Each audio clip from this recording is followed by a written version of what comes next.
अस्सलामुअलैकुम दोस्तों, आज हम बनाने वाले हैं रान को रोस्ट करके उसके साथ बिरयानी राइस सर्व करने वाले हैं।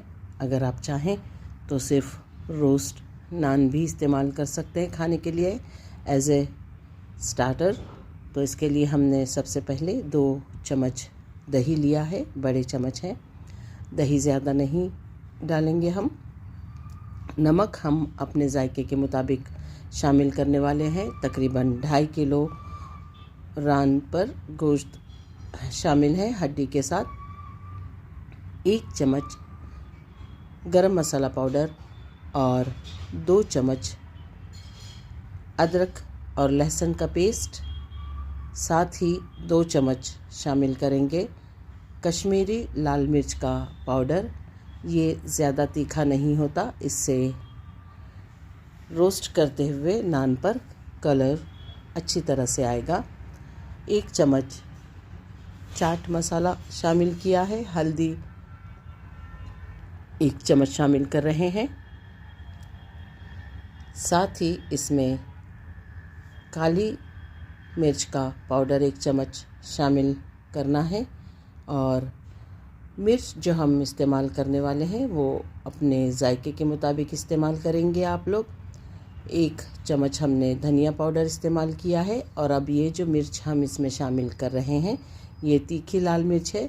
ये हमने अपने जायके के मुताबिक 1.5 चम्मच शामिल की है। तमाम मसाले अच्छी तरह से मिक्स करने के बाद इसमें हम 1 लेमन जूस शामिल करने वाले हैं। आप चाहें तो इसमें 2 लेमन जूस भी शामिल कर सकते हैं, जितना कि आप चटपटा इसे बनाना चाहेंगे। लेमन जूस शामिल करने के बाद मसालों को खूब अच्छी तरह से हम मिक्स कर लेंगे। गरम मसाला पाउडर शामिल किया है अभी हमने इसमें, और खूब अच्छी तरह से मिक्स कर लेना है। अब एक अच्छे से बड़े बर्तन में, थाले में हमने रान रखी है, इस पे कट्स लगा दिए हैं।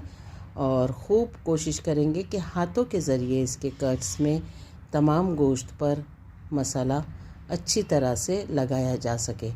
लेकिन इसे प्री प्लान बनाइए ताकि कम से कम 1 पूरा दिन मैरिनेट करने के लिए इसे फ्रिज में रखना पड़े, तो इसमें जायका बहुत अच्छा आता है। हमने भी इसे 1 पूरा दिन फ्रिज में मैरिनेट के लिए रखा था। अब चावलों के लिए हम भिगो के रखने वाले हैं, लेकिन उससे पहले हमने पानी बॉईल कर लेना है। उसमें थोड़े से गरम मसाले, तेज़पत्ता, दालचीनी, स्टार एनीस डालकर उसके ऊपर ये जो हमारी मैरिनेट की हुई रान है उसे फॉइल में रैप करके रखने वाले हैं। तो ये देखिए खूब अच्छी तरह से 1 पूरा दिन ये गोश्त मैरिनेशन होकर रखा हुआ था। मसाले खूब अच्छी तरह से इसके अंदर जा चुके हैं। अब इसे हम एक फॉइल में रखने वाले हैं। फॉइल में रखने के बाद इसे अच्छी तरह से रैप कर देंगे, और कोशिश यही रहेगी कि कहीं से ये खुला हुआ ना रहे।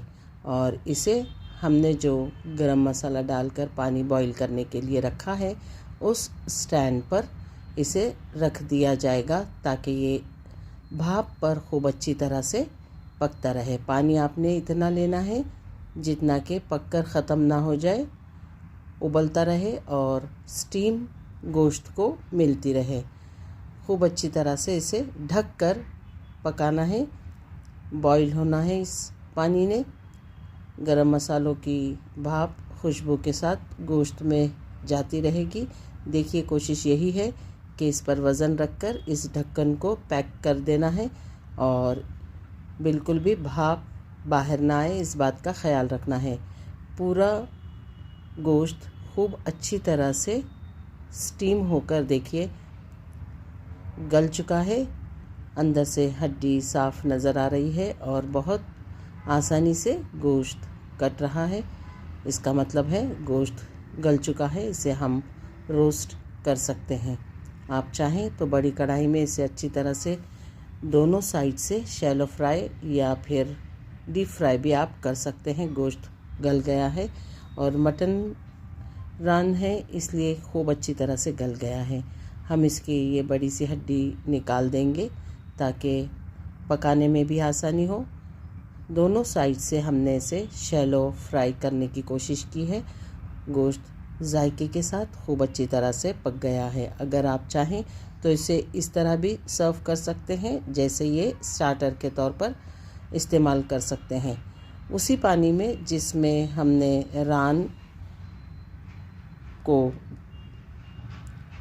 भाप दी थी, उस पानी से हमने ये चावल बॉईल किए हैं नमक वगैरह डालकर, और एक अच्छे से बड़े प्लेट में इसे सर्व करने के लिए निकाला है। खीरा और टमाटर के साथ इसे रख दिया है। दरमियान में हमारा रोस्ट किया हुआ रान रखा है। साथ ही कुछ वेजिटेबल्स हम इसमें फ्राई करके साइड से इस्तेमाल कर सकते हैं, या आप चाहें तो इसे स्किप भी कर सकते हैं। अब ये प्याज और शिमला मिर्च है, आप चाहे तो इसमें दूसरे वेजिटेबल्स भी मिला सकते हैं। देखिए हमारी डिश तैयार होकर सर्व करने के लिए रेडी है। इसे बनाइए ज़रूर एक मर्तबा और इसका जायका लीजिए।